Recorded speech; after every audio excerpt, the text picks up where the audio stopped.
Bueno, entonces, estas posturas serán más típicas, ¿sí? Después vamos a ver en qué momento surge el parto acostado, ¿sí? En realidad fue por un médico francés, ¿sí? Que se le ocurrió que era más, o sea, era más cómodo para él para utilizar los forceps, ¿sí? Son unas pinzas, ¿sí? Que sirven como para traer, infeccionar al bebé, ¿sí? En el exterior.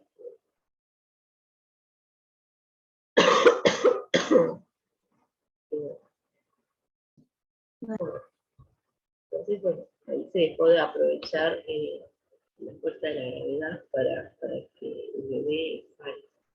Esa es una de las críticas que se están haciendo ahora al método tradicional, ¿no?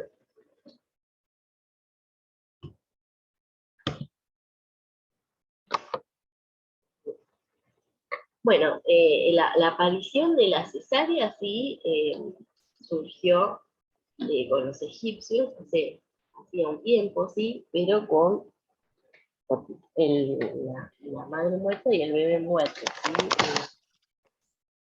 En Roma, ¿sí? En el 700 a.C., si veían que la mujer moría, ¿sí? Le hacían un corte y extraían al bebé, ¿sí? Entonces, eh,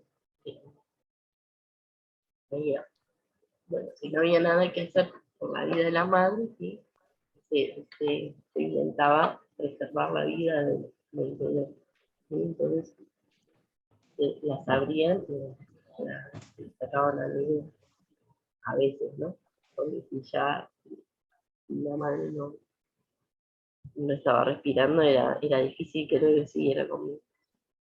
Bien, entonces dice, esta ley especificaba con la esperanza de preservar a los ciudadanos del Estado, ¿no? O sea, era un tema, bueno, como tenía que existir el ciudadano, eh, decían, bueno, hay que hacer o sea, es válido que abran a la mujer para sacarla. Una suficacia legal para considerar que se había matado a un niño vivo. Bien, entonces dice, la palabra cesárea es una derivación de la palabra caeusus, que es corte, es decir, extraído por un corte. A los niños extraídos post-mortem se los llamaba cesones o cesáreos. Bien. Hipócrates es una imagen más, que la van a ver bastante, ¿sí? Es lo que es una de las personas a las que se le denomina como padre de la medicina, ¿sí? Él hizo varios estudios, ¿sí? Sobre ciertas enfermedades y el estudio de la anatomía del humano, ¿sí? Uno de los terrenos que abordó también es el de la obstetricia. Entonces, vamos a ver que nos dice, ¿sí? Que Hipócrates fue el padre de la medicina, ¿sí? Inicia la transición entre el médico sacerdote y el hombre científico de la medicina, ¿sí? La primera descripción de un parto normal fue hecha en el 460 a.C., ¿sí? En su libro La naturaleza del niño. Él tenía la teoría que el feto se acomodaba con más frecuencia de cabeza abajo, ¿sí? Que es justamente la forma más benéfica para que el bebé salga sin problemas, ¿sí? Pero, bueno, también una de las formas es de los pies, es lo más difícil. Después está Sorano de Feso, ¿sí? Que eh, estudió la obstetricia patológica, ¿sí? Y bueno, entre medio siempre había alguna divinidad, se le rezaba algo, algún dios, algún espíritu, ¿sí? Eh, o sea, también las comadronas hacían eso, ¿sí? Entonces, bueno, esto, o sea, nos da cuenta, ¿sí? De cómo se mezcla lo cultural, ¿sí? Las creencias, en lo que es la salud, ¿no? Y nosotros también tenemos muchas veces ciertas cuestiones que son culturales, ¿no? Como esto que estábamos diciendo, ¿no? Que es algo cultural esto de la violencia obstétrica, sobre qué concepciones tenemos nosotros sobre el mundo que nos rodea, incluso la persona que está ahí, ¿no? Esa mujer que dijo que, bueno, que si te gustó te la tenés que aguantar, es alguien que tiene una cuestión, pobre mujer, ¿no? Porque eh, se debe sentir culpable cada vez que tiene relaciones sexuales, ¿no? O que piensa que es algo malo, sentir placer, y bueno, ahora tenés que pagar. Es algo que tiene que, no quisiera hacer eso, ¿no? Eh, bueno, entonces, bueno, fue el primero en hablar de la versión podálica, ¿sí? Describe que el parto debe ser atendido por una comadrona y sus ayudantes en una cama durante el periodo expulsivo para que salga el bebé, ¿sí? A ver, bien, nos dice, las matronas en el Renacimiento, ¿sí? Los partos ocurrían en el domicilio y cada familia tenía una matrona, incluyendo las cortes. Su rol de acompañadora le permitía compartir con la familia los más significativos, los momentos más significativos, como el bautizo y el posterior cortejo de exhibición del nacido. O sea, había una cuestión, o sea, un poquito más humana, ¿no? en este espacio, porque justamente se le daba cierta entidad a la matrona, ¿sí? Bien.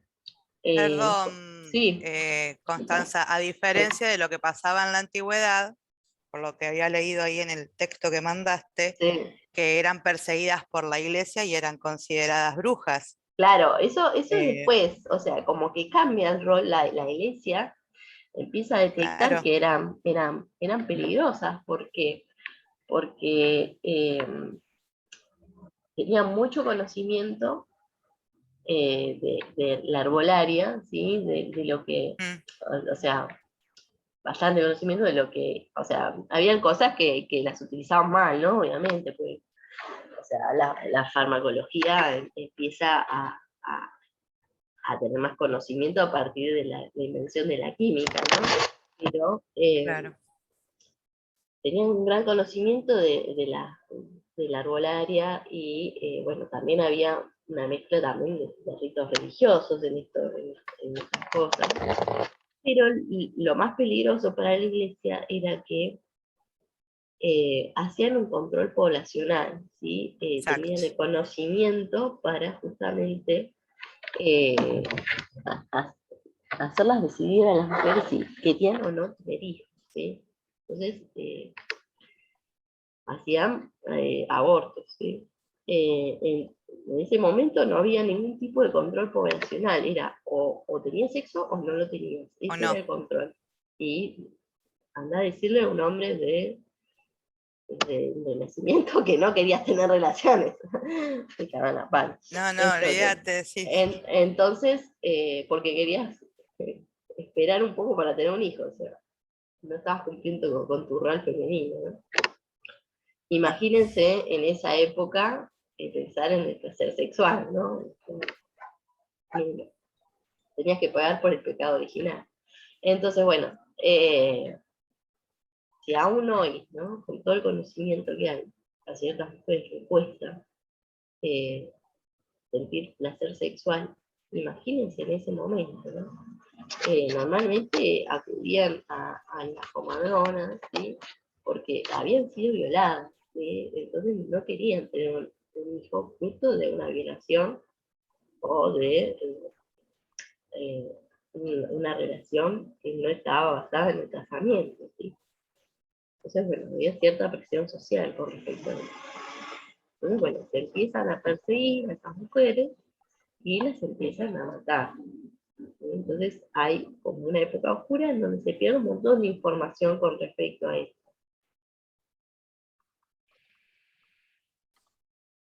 Bien. miren el poder que tenía en la sociedad, ¿no? Que la iglesia lo detecta y lo ve como una amenaza, ¿no? Bien. Dice, las comadronas y el alivio del dolor. Las comadronas, al poseer conocimientos sobre hierbas y brebajes, los empleaban para aliviar el dolor en el parto, poner remedio a enfermedades propias de la mujer o aconsejar sobre medidas abortivas o anticonceptivas. Había una hierba en Italia que la usaban para hacer abortos. Fue tan utilizada que la extinguieron. O sea, imagínense que la cantidad de necesidad de control de población, o sea, la necesidad que había de control poblacional, ¿no? Que terminaba extinguiendo una especie. Bueno,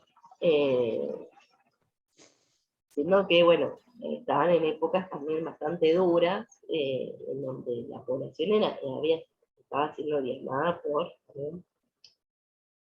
varias pestes, entonces, bueno, había cierta presión mayoritaria, ¿sí? Para que se siga reproduciendo la población.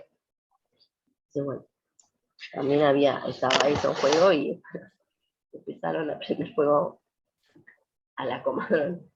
Bueno, entonces dice, este saber hizo brotar el miedo irracional y alertó del peligro que podía suponer regentar el poder en el que los hombres estaban armados. En aquel entonces el dolor en el parto se consideró un justo castigo divino y toda tentativa para remediarlo era considerado un pecado, ¿sí? Porque la mujer, como había cometido el pecado original, debía sufrir. Es genial, ¿no? Como justificamos ciertas cuestiones. Bien. Entonces dice, las comadronas fueron llevadas a la hoguera por aplicar tratamientos para mitigar el dolor de las parturientas. Entonces dice, la obstetricia del Renacimiento. Garrison decía, bueno, lo peor de la medicina del Renacimiento fue la obstetricia. Sin embargo, en el siglo XV, en Italia, se inicia un rápido progreso de la medicina, especialmente en anatomía y fisiología humana.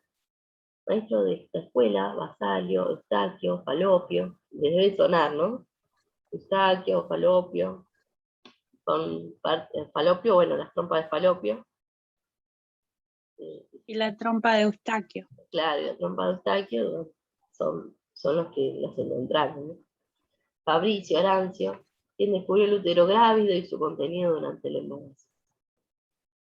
En 1560, nacimiento de la obstetricia moderna, Ambrosio redescubre la versión podálica y difunde su gran valor para los partos complicados. O sea, se perdió toda esa información, o sea, es impresionante lo que pasó en el mundo. O sea, tuvieron que redescubrir ciertas cuestiones para que las mujeres no se murieran, ¿no? Y en 1578, ¿sí?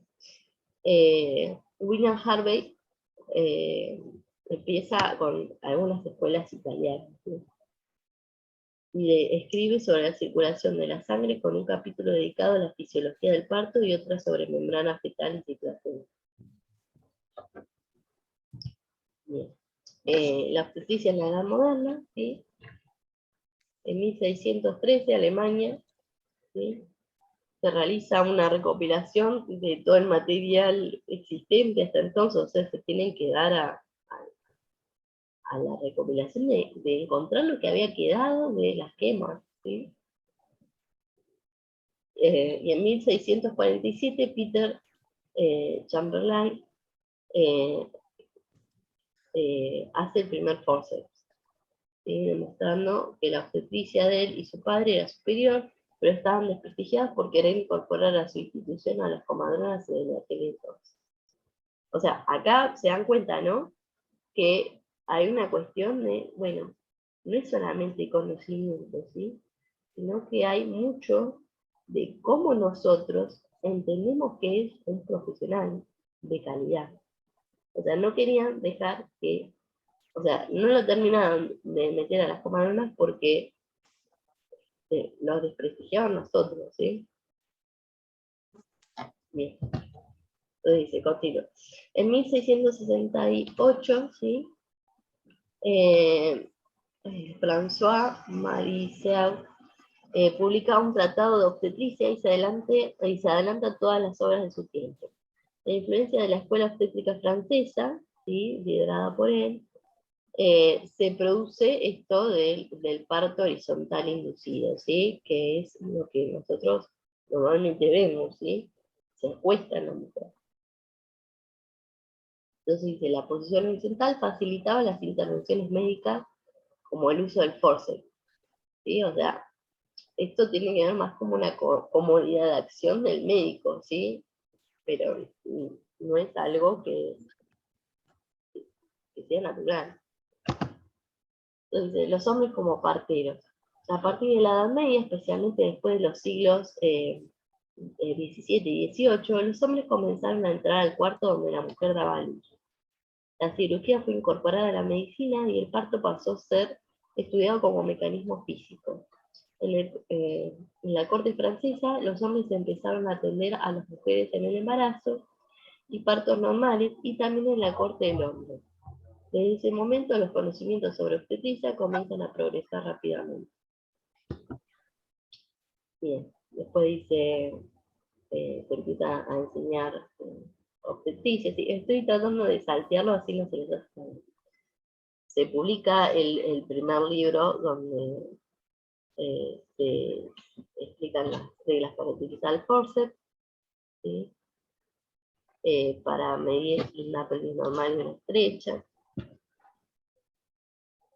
Bueno, se empiezan a utilizar analgésicos. Miren todo el tiempo que tuvo que pasar para que las mujeres vuelvan a sentir alivio a la hora del parto, ¿sí?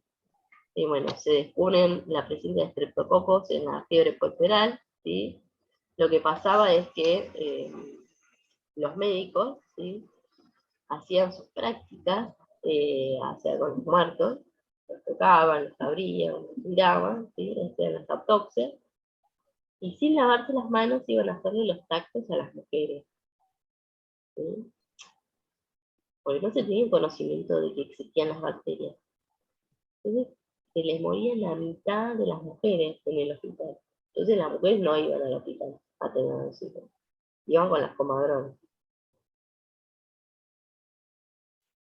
¿sí? Entonces, bueno, Pasteur se dio cuenta de que en realidad lo que estaban haciendo es que él Pasteur no se dio cuenta de eso. Él se dio cuenta de que estaban los estreptococos, pero otro médico se dio cuenta que estaba pasando eso, y se empezaron a limpiar las manos con un producto clorado, ¿sí? Ahí empieza la asepsia en el mundo médico, ¿sí? Pero en un primer momento no se conocía eso. Y bueno, se morían las mujeres, pero la mitad se morían cada vez que iban a tener hijos por el estreptococo este, ¿sí? Y Joseph Lister empieza con los principios de la asepsia, ¿sí? La asepsia es como la limpieza, ¿sí?, del lugar, ¿sí?, con productos químicos o jabón, ¿sí? Haciendo la obstetricia quirúrgica más segura, ¿sí? Ya no se lavaban las manos antes de abrir o hacer un tacto, entonces bueno, era complicado. Bien, entonces tenemos como conclusión, ¿sí?, bueno, que la obstetricia deriva del latín, ¿sí?, y significa estar al lado, delante de, ¿sí? Entonces, da como un lugar de acompañamiento, ¿sí? Es el significado de acompañamiento. A lo largo de la historia de los pueblos más antiguos, egipcios, griegos, romanos y hebreos, el arte de ayudar a parir ha estado relacionado con la mujer, ¿sí?, incluso hasta ahora, ¿sí? Entonces se fija que la mayoría son mujeres.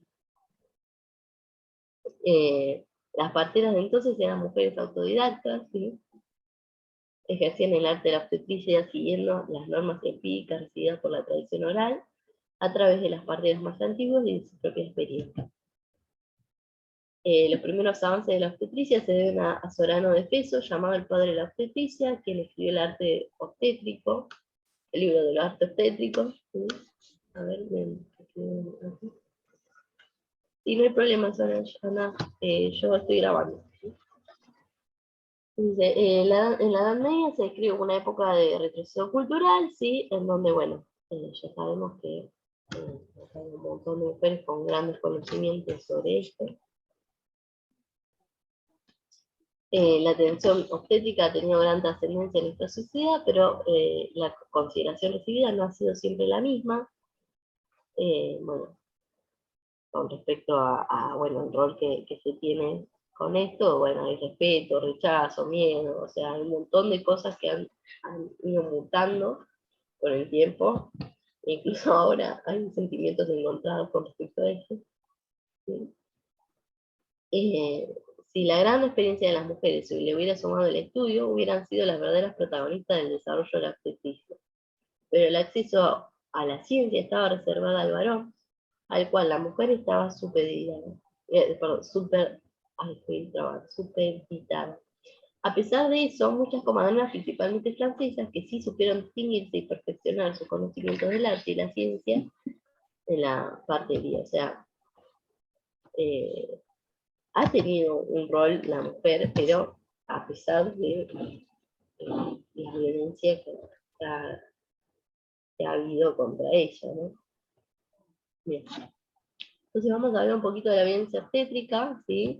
Que era lo que estuvimos charlando un poco al principio, ¿sí? Es cualquier acción que genere patologías en los procesos reproductivos naturales y biológicos, se expresa en el trato deshumanizado por parte de los profesionales de la salud, en cualquier procedimiento realizado desde el periodo de gestación hasta el posparto, afecta de manera directa o indirecta el cuerpo y los procesos reproductivos de las mujeres. Bueno, por ejemplo, deberías de tener otro chiquito, o sea, ¿para qué te vas a cuidar? O sea, no saben la cantidad de médicos que escuché discutir con mujeres que querían, por ejemplo, ligarse las trompas y no las dejaban, porque tenían un hijo o dos. O sea, tomando decisiones por encima del deseo de la mujer, y han tenido que ir peleándose y con la ley en la mano, y bueno, ¿no? Bueno, en el caso de la violencia física, ¿sí? Tiene que ver con las prácticas invasivas, ¿sí? Como por ejemplo el tacto realizado por más de una persona. Lo que suele pasar en los hospitales es que a veces aprovechan a que practique a algún justamente practicante, ¿no? Entonces, bueno, le hacen hacer tacto a más de una persona, y no está bueno, porque puede generar contracciones, bueno, un montón de cosas que son, aparte, es una situación bastante incómoda, ¿sí? Es medio complicado, es una situación muy pudorosa.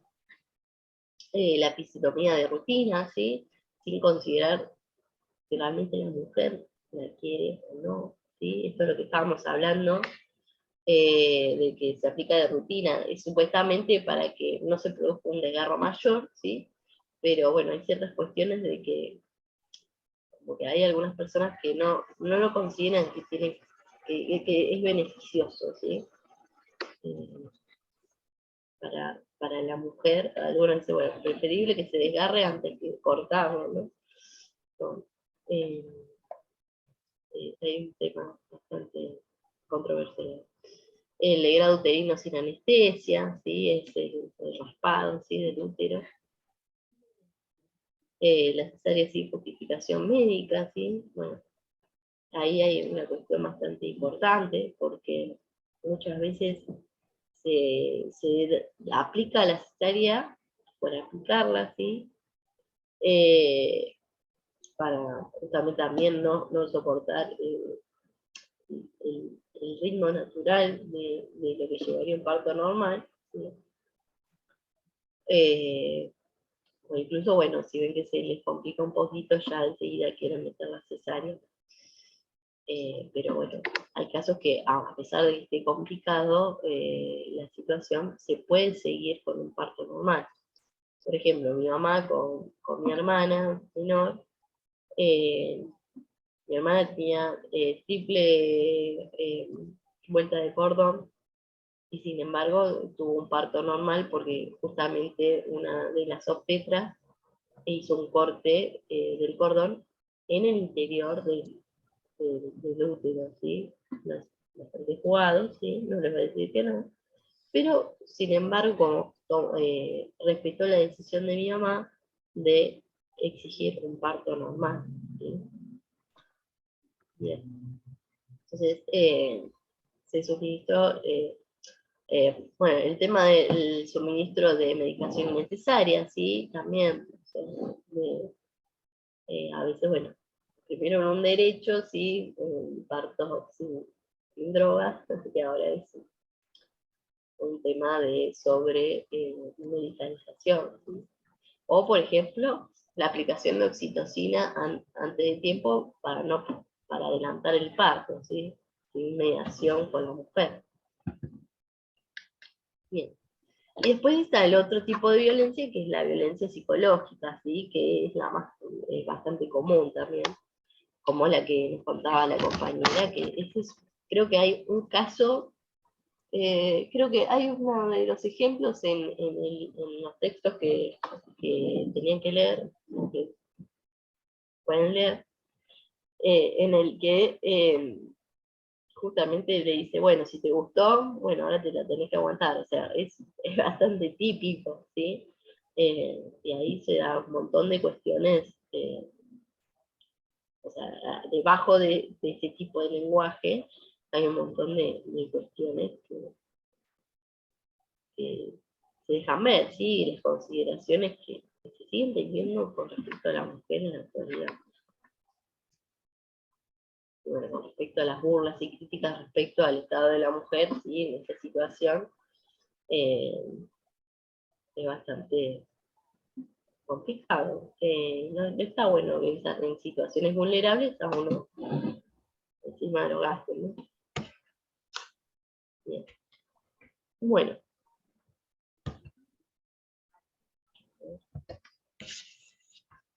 Ya casi terminamos. Bien. En la Argentina, el concepto fue tipificado en el 2009, ¿sí? Donde se pretende prevenir, sancionar y erradicar la violencia contra las mujeres. Y después con la ley 25.929 se completó respecto al procedimiento humanizado. Cosa que se sigue sin respetar, ¿no?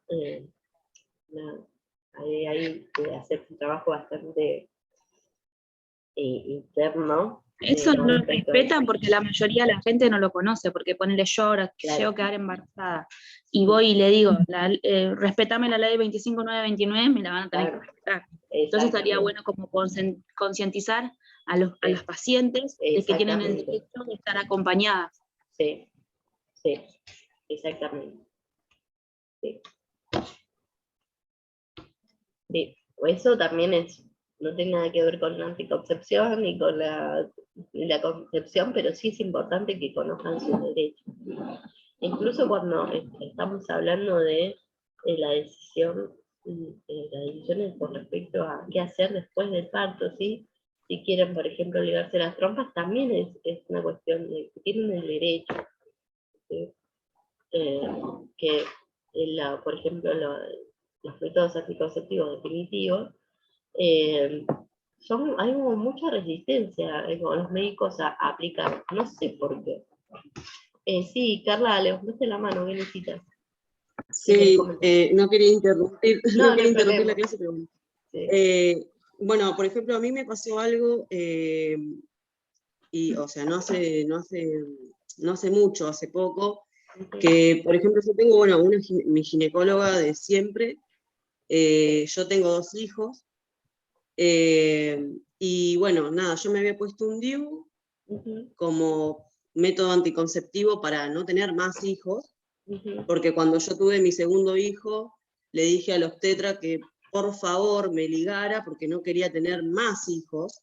Claro. Y él me contestó de que no, porque yo, bueno, todavía soy joven, que Es la si el día de mañana, típica. claro, que si el día de mañana yo quería tener más hijos, me iba a costar un montón, que no iba a poder y que me iba a arrepentir. Pero le digo, pero la decisión es mía, yo me quiero ligar. Bueno, él me dijo siempre que no, que no, que no, que no, que no. A la ginecóloga lo mismo, se me complicó con el DIU hace poquito, el 26 de noviembre me lo sacaron, pero porque no me lo podía sacar manualmente porque se me habían cortado los hilos, Claro. en fin, me lo tuvieron que sacar quirúrgicamente, y la verdad que lo sufrí muchísimo. Y yo le dije a mi ginecóloga, no, no quiero tener más hijos, y ella me dice, no, pero tenés que tener uno más, para que el obstetra te haga una cesárea y ahí sí te ligue las trompas. Pero yo las quiero ligar ahora, ¿no? Claro, O sea, teniendo o sea, otro hijo más. ¿Veis que hay una resistencia? No es que estoy loca, o sea, hay una resistencia machaza con ese tema. Como si. La verdad No, que sí, y yo la verdad te digo que me siento, hasta el día de hoy me siento muy mal, porque digo, al final tengo que hacer lo que ellos quieren, ¿no? O sea, sí, tener otro hijo claro. para poder decir, bueno, Claro, no quiero no. más. No, aparte no sabes si tenés la posibilidad económica, el desgaste psicológico, que es tener un Exactamente. hijo, o sea, no está, o sea, si realmente tenés que considerarlo bastante, o sea, más, Sí, o sea, si ya tenés dos, o sea, lo que tenés que hacer ahí es cambiar de profesional. sí, la Y verdad que sí. buscarte uno que sí te entienda. Es como que Porque, todavía seguimos con esa idea patriarcal de que servimos para ser madres gestantes. exactamente, Si yo no exactamente. quiero tener más hijos, vos no vas a decidir sobre mi cuerpo. Bueno, están decidiendo, ese es el Y lo tema. están haciendo, porque Sí, lo que no están respetando la ley. A mí sí. me pasó lo mismo, yo tuve 2 varones, y no, pero ¿por qué no buscas la nena? Porque vos no me vas a ayudar a alimentar a la nena. Ah, no vas a ayudar a Exactamente. cuidarla. A No mí me me vas pasa a... exactamente lo mismo. A mí me pasa Sí, exactamente lo mismo. 2 varones, y ya tengo 44, déjame de joder, yo no sí, quiero no, ya tener más está. hijos, Sí, ¿entendés? Y la nena, eso también es violencia, sí, sí. Sí. ¿entendés? La Entonces es parejita, como, no, pero pará, o sea, es que para un poco, con lo que cuesta mantener un pibe me voy a poner ahora a gastar en pañales. No, o sea, yo claro, tengo ese pensamiento, También bueno, está el pero otro. Yo tengo la parejita y me dicen, ya está, ¿para qué más? O sea, bueno, ligate. ahí está, ¿ves? O Pero yo sea, quiero tener otro. O sea, ¿qué te cállense la importa? boca y respeten la decisión del otro, claro, ¿entendés? Porque sí, bueno, cambien de obstetra. Sí, no, no, ya está, yo ya cambié, ya se fue a la No, mierda. no, es que si vamos al caso, yo también lo pensé y digo, pero ¿y si cambio y me sigue pasando lo mismo? O Y sea, pero tengo que ir. bueno, en algún momento vas a encontrar uno que sirva. Ah, claro, sí, exacto. Sí, sí, no te resignes, Carla. Sí, Buscate otro porque si vas a ir sí. a tu médico para sufrir y escuchar siempre la misma cantinela, no. Claro, es como quedarte con el novio golpeador, ¿viste? Bueno, a Claro, ver si me encuentro con otro. También me golpeo, bueno, mandar a la mierda también, ¿viste? Tal cual, tal cual. Así que bueno. tal cual. Es importante. Me, miren, están controlando, o sea, son cosas importantes. Es una paja igual, tener que decir, uy, tengo que cambiar de profesional, y como que, pero bueno, son decisiones que hay que tomar porque es importante escucharse y respetar su deseo, ¿sí? Es justamente lo que estamos buscando es que se busque y que se nos escuche lo que queremos a la hora de tomar decisiones importantes de nuestra vida, ¿sí? En los momentos cruciales de nuestra vida, como es el parto. Entonces, bueno, es importante que nosotros también nos escuchemos y no dejemos, bueno, ay, soy una rompepelota, no. Estás viendo, estás queriendo decidir sobre el futuro de tu familia, ¿sí? Porque si vos tenés un hijo y demás, y no es lo que querías, no vas a tener la misma gana, los mismos recursos económicos, o sea, no es si no parte de tu deseo, ¿sí? O de tu análisis, de la calidad. Entonces, bueno, van a sufrir de nosotros, en este caso. No es solamente uno, también. Hay que confiar un poco en el criterio también personal. Bien. Se va a cortar de nuevo, volvemos un ratito más, que voy a hablar un poquito sobre las implicaciones de, o sea, la salida del título, ¿sí? Así que es un cachito más, 15 minutos más, y después, bueno, terminamos con esto. Bien, entonces dice, la ley 14.802, ¿sí? Habla sobre los alcances del ejercicio profesional, ¿sí? Bueno, una de las cuestiones que justamente, uno de los roles que van a llevar a cabo es brindar asesoramiento, consejería y consulta a la mujer durante los periodos la preconcepción, la concepción y posconcepcional, ¿sí? El pre y posaborto y la perimenopausia, ¿sí? O sea, en un momento bueno, qué decisiones tomar a la hora de atravesar la menopausia, ¿sí? Tendiendo al mejoramiento de la calidad de vida de la mujer en todas las etapas de su ciclo vital, de su salud sexual y reproductiva. Ofrecer consejerías integrales en salud sexual y procreación responsable a fin de evitar la incidencia de embarazos no planificados y prevenir abortos. Es una de las que estábamos hablando. Brindar consulta para prevenir la violencia basada en género y especialmente la violencia obstétrica y garantizar los derechos de la salud reproductiva conforme a la ley nacional. ¿Sí? 26.485. Bueno, esto es lo que no se estaba conservando cuando le dijeron a la compañera que, bueno, que si le había gustado que se tiene que aguantar el dolor. Estamos todos locos. Sí. Pues indicar e interpretar análisis de laboratorio, diagnóstico por imágenes y todo estudio para el cuidado de la salud sexual y reproductiva de la mujer durante los periodos de preconcepción, concepción y posconcepción, el pre y posaborto y la perimenopausia. Diagnosticar y evaluar los factores de riesgo obstétricos y referir según niveles de atención, detectar precozmente el embarazo y controlar el mismo bajo su responsabilidad, controlar y conducir el trabajo de parto, inducir el trabajo de parto según la indicación médica, asistir el parto y el alumbramiento, brindar atención durante el puerperio inmediato, de bajo riesgo, practicar la toma de la detección de infecciones por estreptococo, beta hemolítico, realizar e interpretar monitoreo fetal e interpretar los estudios complementarios de ayuda diagnóstica para evaluar la salud fetal, ¿sí? Y llevar a un especialista de referencia, integrar el equipo de salud interdisciplinario en la atención de pacientes de alto riesgo que son referidos a niveles de complejidad. O sea, ven que acá lo que estábamos charlando la otra vez es que no te vas, buscas un especialista